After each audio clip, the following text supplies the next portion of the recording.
Bum bum bum bum bum ba ba ba bum. Welcome back, my friend.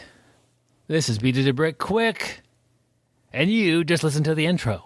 My name is Byron, and we're talking about jiu-jitsu. We're talking about turning your training or your rolling partners into teammates. It's a big concept. You're not on the mats at your home gym with a bunch of opponents. They're your teammates. Treat them like teammates. They'll treat you like a teammate, hopefully, and you both get to learn and get better at jiu-jitsu together. I say you both, all of you. You know, you could have a room full of teammates. How great is that? This particular topic today is finding a person who matches your preferred style. Let's say you've done a couple of tournaments, and you've done okay, mixed results. Statistically, that's pretty much most people doing average. But when you look at your losses, you basically lose to wrestlers who get a takedown, and you can't sweep, and you don't submit them, and you end up, maybe they pass your guard, maybe they don't, but they end up winning, and you're done with the tournament. Maybe you end up in your matches losing to the same submission over and over again. Maybe you're not one who competes, but you do have problems with certain aspects of your game. And I guess I use a competition example because that's kind of a highlight of like, okay, what's wrong with your game? Oh, wrestlers are beating you all the time. That's the thing. Oh, a leg locker. You look back at the past 10 matches, and 2 of them or 3 of them you've lost from leg locks. The other ones you've won, or maybe you've won from certain submissions, or maybe it was a draw. Okay, I don't know. But I'm sidetracking myself here. Way to go. And it's a quick podcast and not a lot of time to get sidetracked. Basically, I'm saying identify a part of your game and then look at your teammates and say, who's good at that? Like that wrestler example. Who's good at wrestling? Maybe I should start training with that person more often. I've been guillotined. Every time I've lost, it's been a guillotine. That's frustrating. Maybe I need to start training with people who have good guillotines and really work on that. I don't know. I'm just giving examples here. But identify your weaknesses and then don't shy away from them.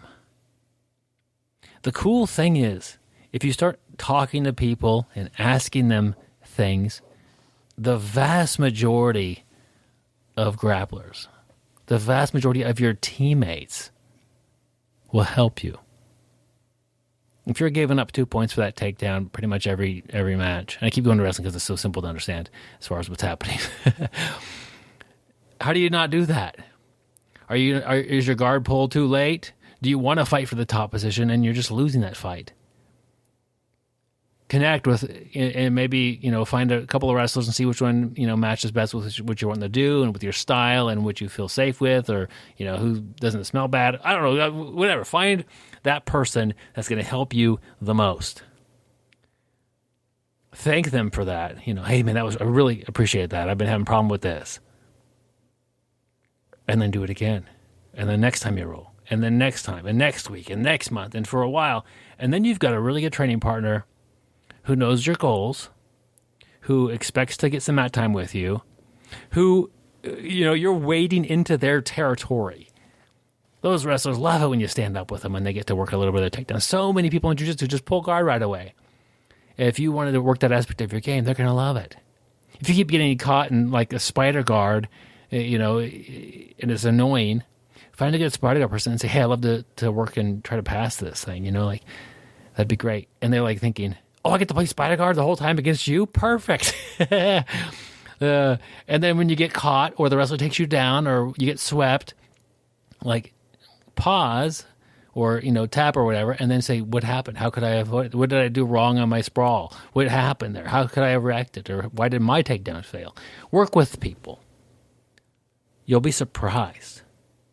People like being appreciative. They like being a value member of the team. Make them, make them feel that they're important and they're helping you out. That's super important for your game. And ultimately, you'll learn to enjoy a different aspect of jiu-jitsu. And we talked about having that plus, minus, and equals a couple episodes back. You're probably going to somebody who's a plus, at least in a certain category of jiu-jitsu. Like, there are a lot of people at the gym who are nowhere near black belt level who could out-wrestle me. So I got to go down to this, work with this blue belt or purple belt and say, hey, I want to work on wrestling a little bit. They're going to get the better of me pretty much every exchange. But eventually, I'll start taking my wrestling up and getting a little bit better. That's the plan. You've got to work. You got to be a teammate as well. You can't just get in there and just take. Also give and help out other people as well. If you've enjoyed this podcast, check us out on Patreon. There'll be a link somewhere in the show notes, perhaps, or BjjBrick.com. If you want to download more content, check out my audiobook, Your First Year of BJJ. Go to BjjBrick.com and click on the store, or maybe the shop. I forget what I called it. And check out the audiobooks there. Hope you have a great day today, building teammates, and stay sweaty, my friend.